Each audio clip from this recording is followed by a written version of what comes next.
What happened? Who won? I was up against a guy called Andrew Hing because they didn't like what I called his girlfriend. How old? About 9 or 10. And he punched me in the face. I've got my nose has nosebleeds like really easily. What did you do? What was your first reaction? I jumped on him. Oh, really? Forward, and then so he went down on his back, and my knees were across his chest, and I punched him in the face. So fight or flight, your adrenaline said fight. Yeah, but now I would run a mile. Not necessarily. I don't know. You say that now. If someone hits you in the face, that's interesting. That's what I love about martial arts, studying that. I mean, obviously, I've got a predestined fight competition. It's not even a fight against another opponent. It's a bit like a fight.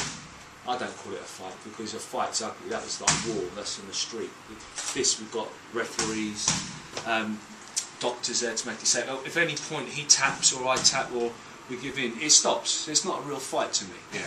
But at the same time, it's about controlling that initial feeling. God, that guy wants to hit me in the face. What am I going to do? Am I going to run away? I'm in a cage. I can't run away. Well, yeah. Do you know what set me off? Is when I saw the blood. It really pissed me off. And I Oh, really? Yeah, I saw the. That's what I remember. I just remember getting really. He'll go into what do you call it? Past life experience. I've never done that. No, I don't. Reckon you were a warrior or something? No, look at me. What was the name? What was the name of the guy as well? His name was Andrew Hing. Does Alex look anything like Andrew Hing. No, he looks nothing there. You're much buffer. Why did he punch you in the nose? Because his I girlfriend. said something about like I said he fancied a girl and he didn't want to admit it in front of everyone else. 9 years old, Dad. Yeah, not 9, 10, give or take. You didn't imagine. You asked, when I was that age, I used to read like comic books, and I was doing Dungeons and Dragons, and I used to get in fights all the time. Not because I was a bully or anything, but I used to imagine. I had a wild imagination. I wanted to pretend I was like Captain America or someone, and I'd be like, "Yeah, come on, then let's see my Spider-Man powers again." And then as the kids get a bit older, and you go to a bigger school, all of a sudden, you get some rougher kids, and then you get a few black guys. Oh, hang on a minute. That's where martial arts came into it. Is that why you got just to toughen up? And yeah, basically, yeah. And I think it was a great thing. It kept me on the straight and narrow, focused all that. I wasn't really a naughty, aggressive kid, but there's so many influences out there when you're a kid. What better way to do it than martial? I think martial arts should be in the school curriculum. It teaches you discipline, focus. It makes you feel good about yourself, and community, which is a big thing, because today it's all about gangs and I'm tough, and you have to fit into a social sphere. Yeah. But martial arts it doesn't matter what religion, and we just talk about what politics, what colour you are. I'm going to hit you in your face whether you're black, Chinese, or whatever. Whether you're gay, straight, or it doesn't matter. I'm still going to hit you in the face, and you've got to learn how to. And that kind of brings everyone together. Yeah. So, kids. Learn how to punch each other in the face. Lead on that one, cheers, Alex. Listen, Alex, we're at UCC in Erdington, in Birmingham. Okay. You've had a busy day today doing PR. Well, we haven't yet. We've literally just started. Oh, is this it? I thought you'd been in the bull ring already. Yeah, no, we're just about to go to the bull ring. Yes. But this is part and parcel of my new celebrity. First and foremost, I am an athlete. We call that a fighter. Although, like I said, I'm not a fighter. Fighting's ugly. We're two consenting adults. It's a competition.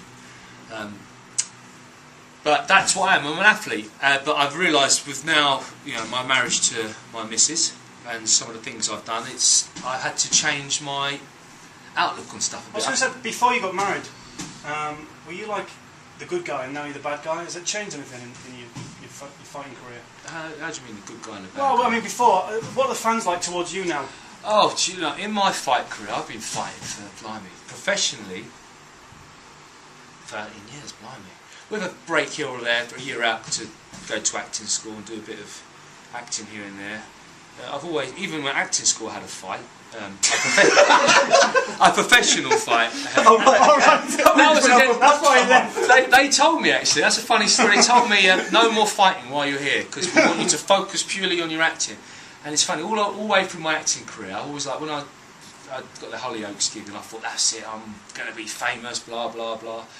And I come crashing down and nothing. But while I was doing that, I missed the fighting. But the fight, they're competing, the martial arts. You got me, slipped me into it. But it's great now, because now I'm getting to do the both, in a way. The acting and all that side has sort of contributed to me being very comfortable with sitting here talking to you guys and being in the media all the time and being quite grounded.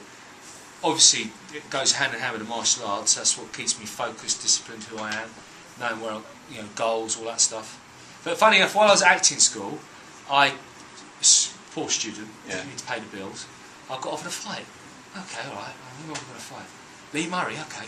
Lee Murray wasn't the big man he is now. Notorious now. And I fought him in an unlicensed show at the European Forest Club, which I won. That was good. Unlicensed, so this means like no, Not sanctioned. not sanctioned. Yeah. Is it safe? Are there people there looking? Do you know what people say? Unlicensed. Because it sounds like a bare knuckle thing. People misconstrue unlicensed with bare knuckle. Yeah. And, you know, I've seen bare knuckle fights. They're not actually as they can be gentlemanly and athletic.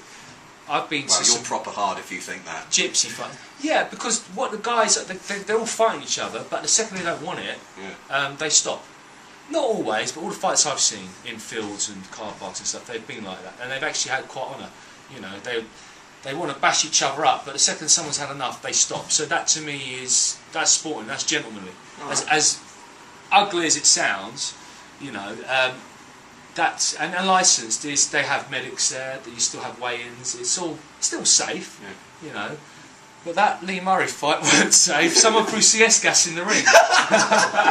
Yeah, when I won, I didn't expect to win. A riot started. I jumped out of the ring, got hit over the head with a chair by his mates. They chased me to the change room. I got more damage on the run to the change room. I mean, that was ugly. Thank God that stuff doesn't go on now. And that was it. This isn't the best advert for fire, is no, it? that was Tom Pearson, sorry. That was we have seriously. It's clean. The act of I'm quite proud of it now. I am a martial artist. I'm like I said. I always say I'm not a fighter, and that all of that ugliness, I can't abide. That's not what I'm about. I think that's disgusting. It's that that was over 10 years ago now. So Can I just look at that watch that he's got on? it's nice, isn't it? Mrs. got me that. I only wear is this on that? special occasion. This is the bling watch. Yeah.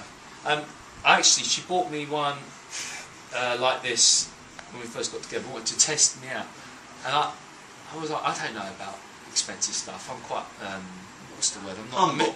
I'm not mega humble. Yeah, I am, I guess. Not materialistic. Right. Okay. You know, I'm quite happy in my Marks and Spencer's top. And, you know, I'm a freebie cage fighting t-shirt, which I'm not allowed to wear any. But I thought I'd better represent London Shoot today. That's my gym. Cool.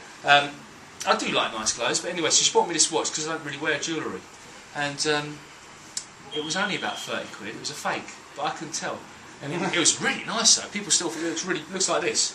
So when she bought me this one, I went, when I found out the other one was a 30 quid watch, I went, oh, was that only a 30 quid? No, that one is definitely real. Those are real diamonds, and it has gone on the household insurance. I'm going to be really vulgar. How much is that? She wouldn't tell me, but it's on the household insurance, and.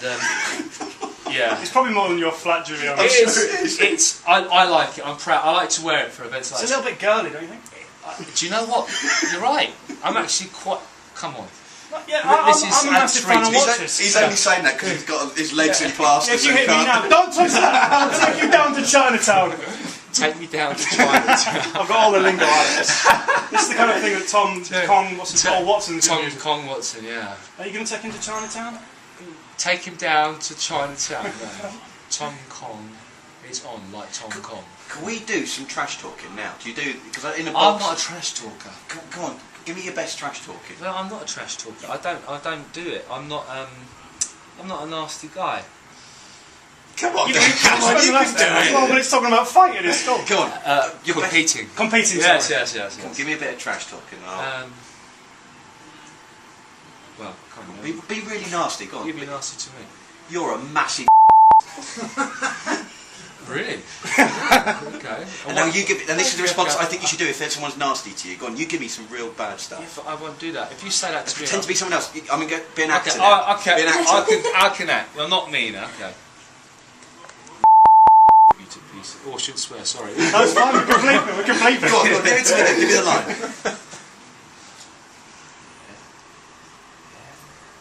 Listen to this. I'm going to whip you to pieces, mate. I'm going to cut you like a knife and butter. I'm going to pick you up and throw you out of the cage. Yeah, we'll edit that out. The response to that today should be. Come here. Come here. If you do that, it will yourself because no one will mess with someone who does that. I've actually done it. No, seriously. When the guy last I fought for a British title, fortunately my knee popped out in the change room against Matt Ewing. strapped it up, hobbled down the runway, and he said he was going to F-U-C-K me up. He kept saying that. And, oh, okay. So he got on top. I threw the first punch and fell over. I couldn't stand up because my knee had popped out. So he got a side mount and did a very boring fight, lay and pray as we call it, which is safe, but he won.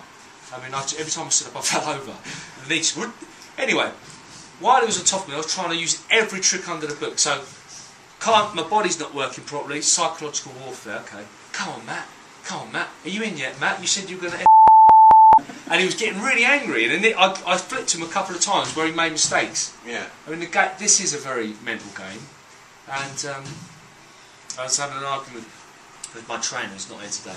I said, what if I talk to him like I've done that in previous fights? He said, look, read it, come on. I think if you punch him in the face, that's going to piss him off a lot more than talking to him.